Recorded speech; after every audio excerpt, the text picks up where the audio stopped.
I'd like to take a moment to thank my channel members for your continued support. Thank you, and consider joining today for added perks and exclusive content.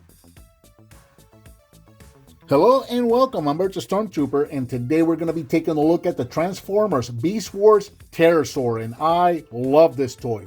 Originally released in 1995, he was a basic class figure and retailed for approximately $5. Now, this one is my own personal TERRORSAUR that you're seeing here. You see, when I started collecting Beast Wars figures, it was after the fact, and for whatever reasons that are unknown to me, TERRORSAUR is actually one of the harder figures to have, and one of the ones that fetches the higher prices, which I found odd, right? So not only that, but seeing what this figure was going for, and the fact that the original release of TERRORSAUR is not exactly painted in what you would call show accurate paint schemes, I decided to take matters into my own hands. So there was several reissues of this figure, or reuses rather, of this mold. One of them was, he was later in the Beast Wars line made into a Maximal called Laserbeak, with an O, Laserbeak, which is like a blue or purpley repaint of TERRORSAUR. And I found him brand new in the package, never opened, for $3. So I just bought that one, repainted it, and made my own TERRORSAUR, and that's the one you're seeing here. So here in his pterodactyl, is that a pterodactyl or is it a pterodon? I never know the difference. I'm sure some of you folks might be able to go down in the comments and let me know, but in his I'm gonna go with pterodactyl. If I'm wrong, well then I guess I'm gonna be wrong. You guys let me know. Pterodactyl mode, he is approximately 5 inches long, with a wingspan of about 5.5 inches, and he's a really cool little figure. He's a basic figure. He's one of the little flip formers that were very common with that first wave of the Beast Wars line. So, you know, most of what we're looking at is going to be seen here at the top of the figure. When we go along the bottom, we are going to see some robot bits right there. We can see the hips and we can see the legs for the robot. But other than that, it actually does a pretty good job of hiding the rest of the robot. I don't think that's terrible, considering this is from 1995. And again, Beast Wars, they were trying new things. So I think they did a pretty good job with that. Now, in terms of articulation, he's not going to have a whole lot. His feet can kind of go up and down a little bit. His head can move up and down, and his mouth can open. So you can do some dynamic stuff with them, and, you know, you can have them attack and play and just kind of, you know, fight with each other. So you can do that. They are toys after all, and it can be done. So very, very nice. Now, to show off my own personal custom paint job here, I did give him the nice red right there with the yellow beak, yellow claws on both the wing, hands, and on the feet down there. And I also gave him the green eyes because that's what he had on the show. And then the rest of the silver details and whatnot, we'll see that when we get to the robot mode. Underneath the wing is the rub symbol, so you can rub on that, and that will reveal a Predacon symbol. Hopefully that'll show up on camera. I'm not so sure, but it's there. It actually still works. It's old, it's a little raggedy, but it still works, which is pretty neat. Couple of comparisons. Once again, just because he is a fellow basic flip former from the same era, here he is next to Rat Trap, so you can see what these guys look like together. It's funny to see how the rat is the same size as a pterodactyl, which is insane. And then, of course, we'll compare him to one of his other fellow Predacons. Here he is with Waspinator, and again, funny that Waspinator, the Wasp, is twice the size of an actual pterodactyl. So that's actually kind of funny there too. Transforming TERRORSAUR into his robot mode, as you can imagine, is going to be relatively simple. So we're just going to start right back. Actually, let's start at the bottom here. His legs are actually tabbed in underneath the wings right there. You see the little silver spots right there? So just go ahead and untap those. And then you can straighten out the arm and bring up the claw to reveal his hands, or his fists rather. Straighten that out, and that's going to get that out of the way. Reach down here, untab the feet, or the legs rather. There's these two little tabs right here underneath the pterodactyl that are tabbed into these slots here on the back of the legs. So you can untap those and just straighten out his feet. And finally, we're going to take his neck right here. We're going to pop that and the whole thing is going to flip. It's spring-loaded, as you saw. It just flips over. Let me see if I can do that again a little slower for you guys to see. So when you untap that, the whole thing is going to flip up and over like so. Let me do it from this angle here.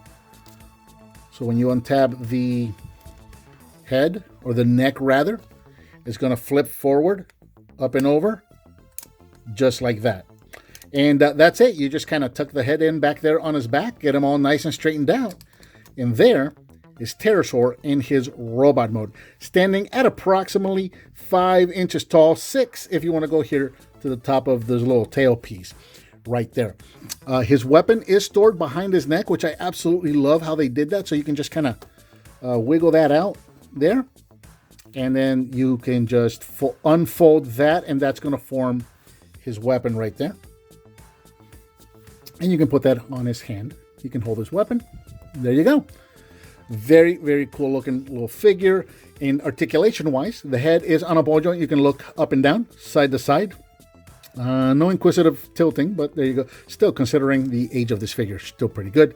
Ball joints at the shoulders, so you got in and out, forward and backwards, all the way around, as much as the wings will let you.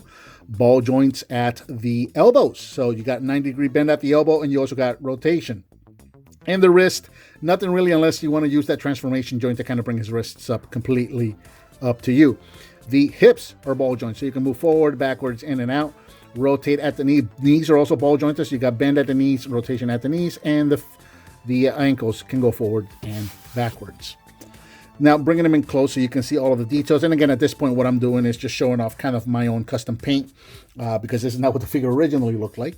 But you can see I've got the all of the red still carries over. You got the red head with the white face and the red eyes, and then you got that silver little piece there, right there on his brow. And then you got the silver shoulders, silver biceps, and the silver fists, silver torso, silver thighs. You got the red legs with the silver details on the calves and on the shins, and then again on the toes right there. I'm really happy with the way this guy turned out, especially considering that this was a $3 figure. I bought this figure for $3, brand new in the package, and then I just made my own Terrorsaur, which is more cartoon accurate than the actual figure that was sold in stores. So really, really, I've always been super happy, super proud of this figure right here. A couple of comparisons. Let's back up a little bit. Here he is one more time with fellow Predacon Waspinator. So you can see what these guys look like together. Oh, Waspinator has a headache in his whole body. I just love that line. I actually say that line on my day-to-day. I say it all the time. So there he is with Waspinator, so you can see what the two of them look like together. And then again, we'll bring him in with his with a fellow basic, we'll call it a flip former. I think is what these guys were being referred to back in the day. Flip formers. So let's center those in so you can see them a little better. So you can see how they stack up, how, you know, and they're about the same height. At least this time, the rat is not enormous and the pterodactyl's not tiny. At least in robot mode, they're about the same size, which I think also was wrong. I think Terrorsaur was considerably bigger than Rat Trap in this show. But anyway, what are you going to do? There you go, for $5. Pretty fun little figures. I always found these little basic $5 flip formers to be really fascinating because, again, for $5, you were actually getting a really fun little figure that you could just play around with, and you kind of make them, you know, make them fight, and you didn't have to worry about breaking them or damaging them or anything like that. And the gimmick was cool. I think the actual flip, that one-step flip formation is pretty cool, and you still got a couple of added steps to keep it interesting, at least, especially with this guy.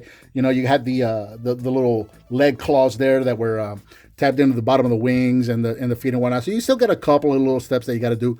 The storage for the weapon is absolutely brilliant. The way that folds in and just tucks into his neck there, and then it gets covered by the pterodactyl tail, completely tucked away. I think it does a pretty good job of hiding most of the robot in beast form as well. Very, very fun little figure and an absolute must-have addition to any Beast Wars shelf. And again, if you're having problems finding one, really easy to make your own and make it actually more cartoon accurate than the retail release one. So very, very cool figure for you to get. And I think that about does it for the Transformers Beast Wars, the 1995 TERRORSAUR. What did you think of this figure? Let me know down in the comments. Give me some thumbs up. Subscribe and hit that bell icon so you're notified when I upload a new video. I've got a donate button up there, and I also now offer channel memberships. If you're inclined to do either one of those, I would greatly appreciate it.